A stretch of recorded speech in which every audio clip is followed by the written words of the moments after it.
Kita memasuki bab 3 yaitu materi klasifikasi. Perhatikan peta konsep yang memuat materi yang akan kita pelajari. Keanekaragaman makhluk hidup yang melimpah sangat sulit untuk dipelajari. Untuk itu, kita perlu mengklasifikasikan makhluk hidup tersebut. Tujuan dari klasifikasi ini adalah pertama, mendeskripsikan ciri-ciri makhluk hidup untuk membedakan tiap-tiap jenis agar mudah dikenali. Kedua, mengelompokkan makhluk hidup berdasarkan ciri-cirinya. Ketiga, mengetahui hubungan kekerabatan antara makhluk hidup.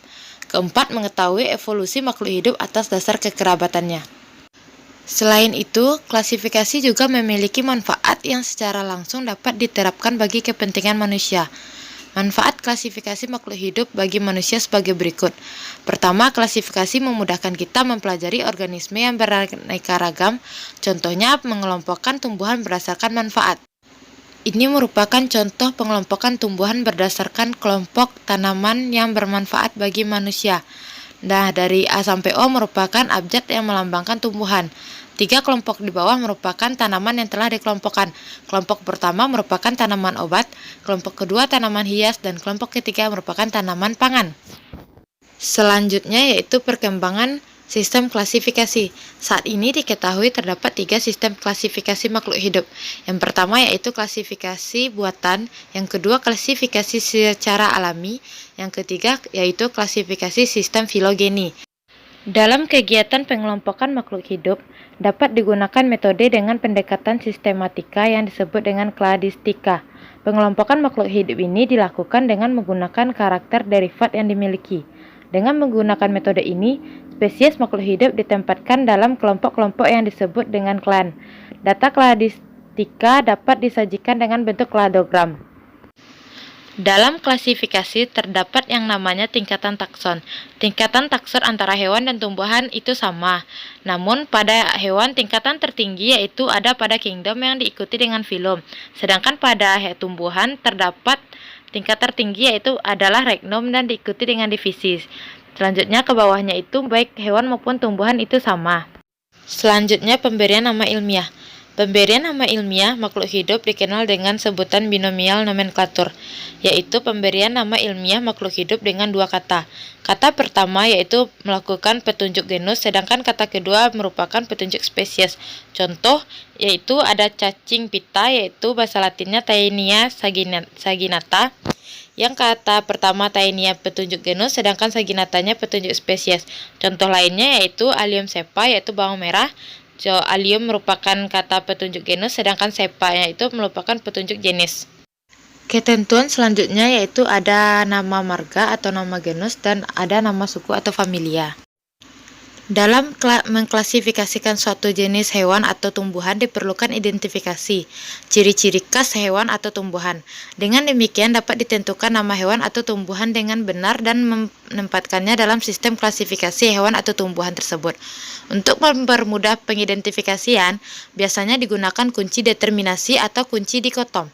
Kunci determinasi adalah cara atau langkah untuk mengenali organisme dan mengelompokkannya pada takson makhluk hidup.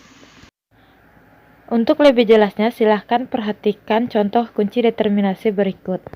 Untuk menentukan kunci determinasi dari cumi-cumi, maka kita harus mencocokkan ciri-ciri cumi-cumi dengan kunci determinasi yang disediakan. Kita mulai dari 1A dan 1B. Nah, dari ciri-ciri itu, maka cumi-cumi masuk ke 1B. Hewan tak berpori. Kita lihat ke 2. Cumi-cumi tak bertulang belakang, maka kita langsung ke 3. 3B, hidup di air laut, maka kita masuk ke 5. 5, tubuh lunak, berarti dia masuk ke moluska. Jadi, kunci determinasi cumi-cumi adalah 1B, 2A, 3B, 5B. Gampang kan? Nah, yuk kita tes lagi pemahaman kita mengenai kunci determinasi di soal berikutnya. Nah, kita mau menentukan kunci determinasi dari mangga.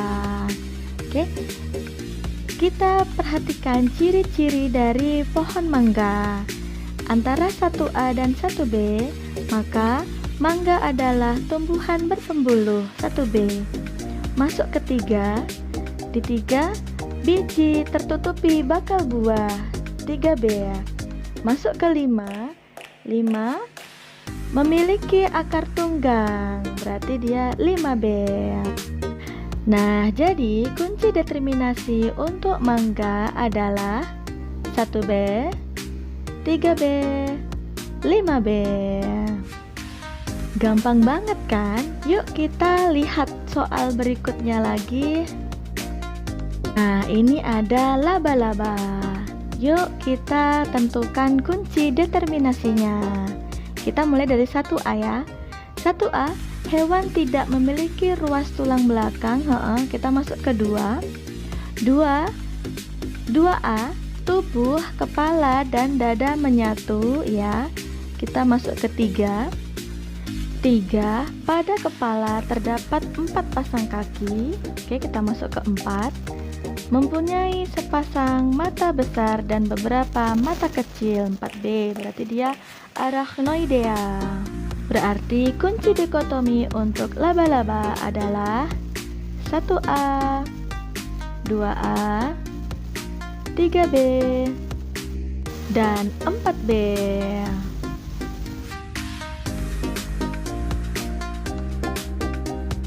Nah, ini ada contoh soal atau coso kunci determinasi. Coba kamu cari kunci determinasi untuk kata dan ikan mas.